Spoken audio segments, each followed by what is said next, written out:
এবছর আমরা ঠিক কালী পুজোর আগের দিনেই যাচ্ছি, যার জন্য একটু রিস্ক রয়েছে। মানে সোনি কোম্পানি নেই, সোনি 3.5 টাকা পিস। ও ভাই, মনে আছে এগুলো আগে ছোটবেলা আটানায় কিনতাম। কেনার ইচ্ছা ছিল না, এই সৈকত নিয়ে এসছে আমাকে। তো এইগুলো রেজাল্ট দেয় নেক্সট ইয়ারে এখানেই আসবো। গুড মর্নিং, এখন বাজে ভোর 5টা। তো আমি বেরিয়ে পড়েছি একটা নতুন এক্সপিরিয়েন্স গ্যাদারিংয়ের জন্য। তো চলো আজকে বাজির মার্কেটে যাবো, বাটা বজবজ, মানে অ্যাকচুয়ালি জায়গাটার নাম চিংড়ি পোতা। তো ওখানে একটু বাজি দেখে আসি কিরম কী রয়েছে।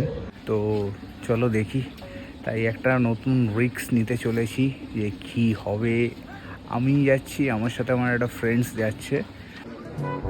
তো গাইস, আমি পৌঁছে গেছি সৈকতের বাড়ির সামনে, আর সৈকত আসছে।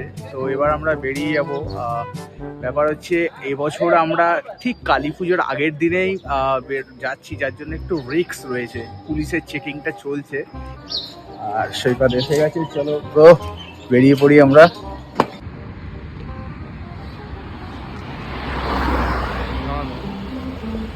তো আমরা এখন দাঁড়িয়ে আছি সম্প্রীতি উড়ালপুরে, যেটা কানেক্ট হচ্ছে জিঞ্জিরা বাজার থেকে একদম বজবজে নামবে।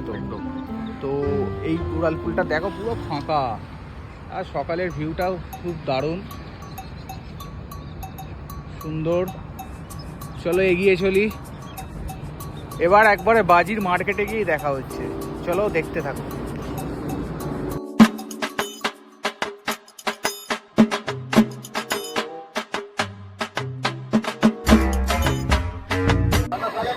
সকাল সকাল কত ভিড় হয়ে গেছে দেখো গায়ে। লোকে বাজার করতে আসেনি, বাজি কিনতে এসেছে। খাওয়া পরে বাজি আগে। এই তো দাদার কাছে ভালো আছে। এখানে এই দেখো আমাদের ওখানে মাংসের দোকানে লাইন পড়ে যাবে।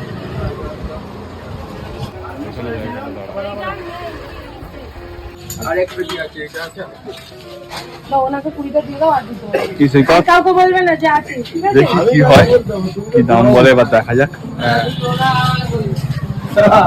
তো এলাম একটা দোকানে, যেখানে একটু ফাঁকা পেয়েছি। চলো দেখা যাক কি নেওয়া যায়।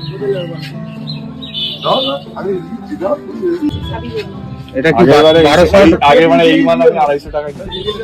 কত এটা? 300? 250 টাকা আমি নিয়ে গেছি। এটা কত? জানি তো, কিন্তু এই বছর একটু দাম বেড়েছে, কারণ এই বছর বাজার ভালো। আচ্ছা, এই কি মানে সোনি কোম্পানি নেই, সোনি